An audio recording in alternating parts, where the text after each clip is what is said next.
Hello student, it's great to see you again in my class Qualitative Research. In the previous meetings, you have learned about data collecting techniques. You've learned about number 1, observation, and number 2, interviews as one of data collecting techniques in qualitative research. In this meeting, we will focus our discussion on still data collecting technique. But the main discussion will be mining data from documents. So, our learning objectives for today will be number 1, to understand document mining as a data collecting technique in a qualitative research. Number 2, to know types of documents. Number 3, to know where to locate documents. Number 4, to know the authenticity of documents. Number 5, to know limitations and strengths of documents. And the last one will be practice collecting data through documents. First of all, let us talk about document mining as a data collecting technique. Actually, using documentary material as a data collecting technique is something common in a qualitative research. The objective of collecting documents is to gain information from a wide range of written, visual, digital, and physical materials relevant to the study at hand. So common documents include government records, historical accounts, letters, newspapers, autobiographies, poems, songs, videos, films, diaries, and many more. So researchers must think about several aspects in order to get relevant documents for their research. What are those aspects? The aspects are, number 1, types of document. You need to understand the types of the documents that you need for your research. Number 2, locations of the documents. Where will you get all of those documents? And number 3, the authenticity of the documents, the originality of the documents.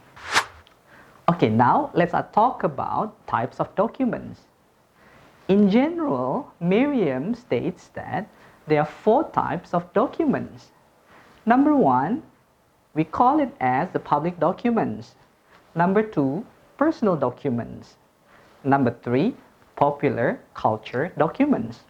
And number 4, physical materials or artifacts. Now let's talk about public documents. What is public documents actually? So public documents or public records are the official, ongoing records of a society's activities. It is usually published by the government or by private institution. Again, it is normally or usually published by the government or private institutions. So public documents include, let's say, for example, census reports, statistical database of births, for example, and deaths, and court transcripts, financial reports, and many more.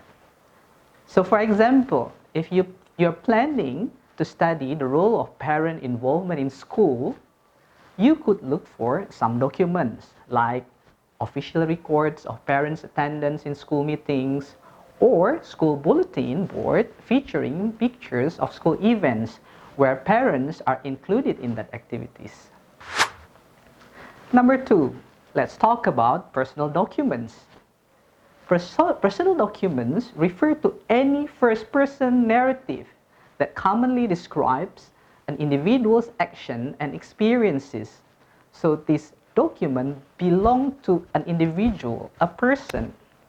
So personal documents in this case includes diaries, letters, home videos, photo album, travelogues, and so on. So let's say if you plan to investigate teachers' identity in your research, you could look for their personal documents such as teaching logs at school, for example, in the system, photo albums of their teaching activities or the activities at school or outside of the school with the students.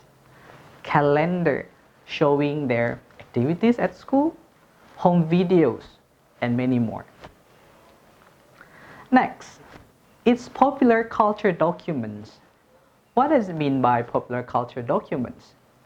So popular culture documents are records produced by society, by people, by a group of people, by public, which are designed to entertain, to inform, or to persuade the public. Popular cultural documents include literary works, movies, newspapers, TV programs, and so many more. For example, if you're going to conduct a study on educational values of animated cartoon movies, let's say, or animated cartoon series, let's say, you could look for Upin Ipin, Dora the Explorer, Marsha and the Bear, and many other cartoon series. Next, it is called as physical material artifacts. What does it mean by that? Physical material or artifacts known as mute evidence or silent evidence.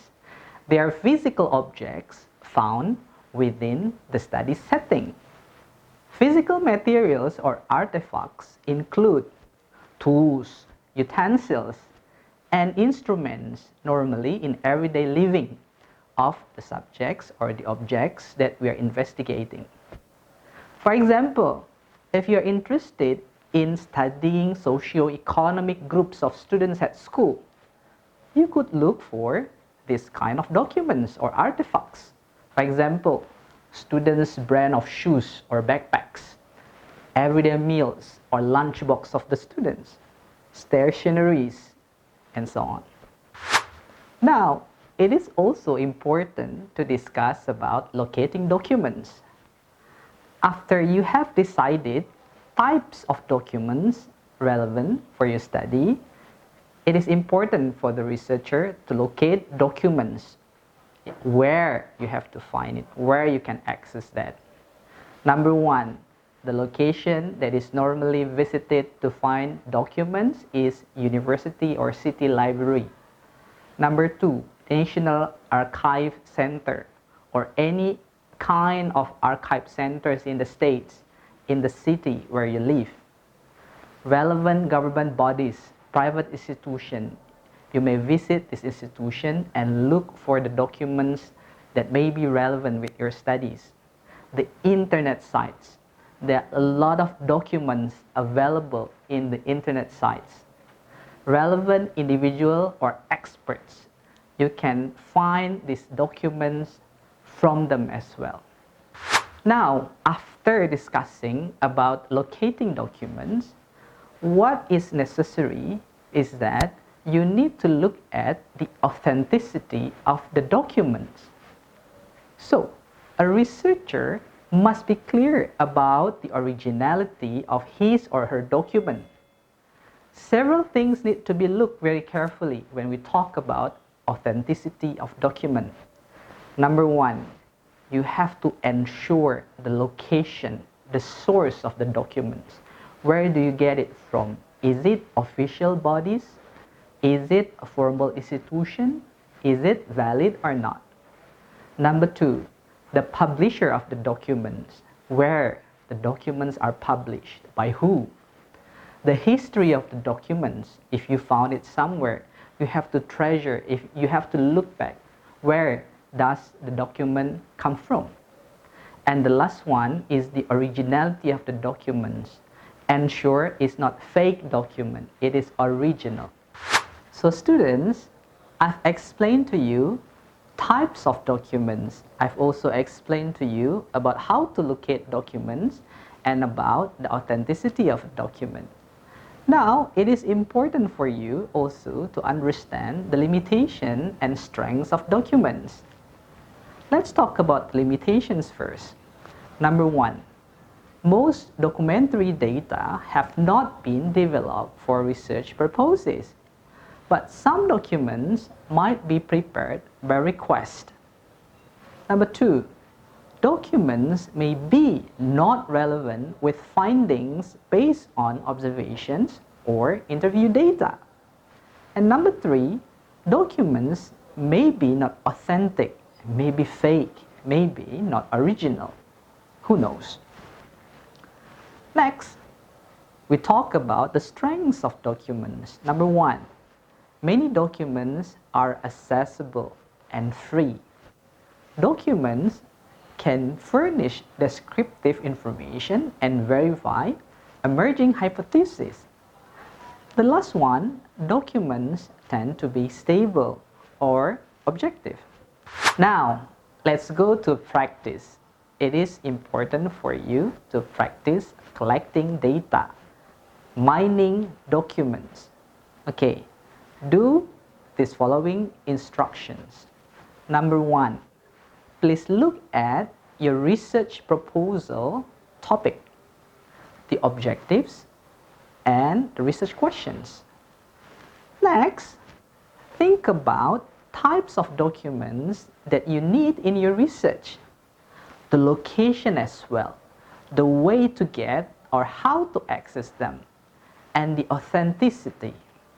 Okay, I repeat, please look at your research proposal topic, the objectives, and the research questions. After that, think about types of documents that you need in your research, including the location and the way to get or to access them, as well as the authenticity. Present all of your responses in front of the class. Okay, students, you have understood document mining as one of data collecting techniques in qualitative research. You have also practiced conducting data collecting techniques through documents, to locate the documents, to access the documents, and to look at the authenticity. So, next meeting, we will discuss about data collecting techniques that you've done. We will elaborate all of your discussion in collecting data through interviews, observation, and document mining. That's all our meeting for today. Bye-bye.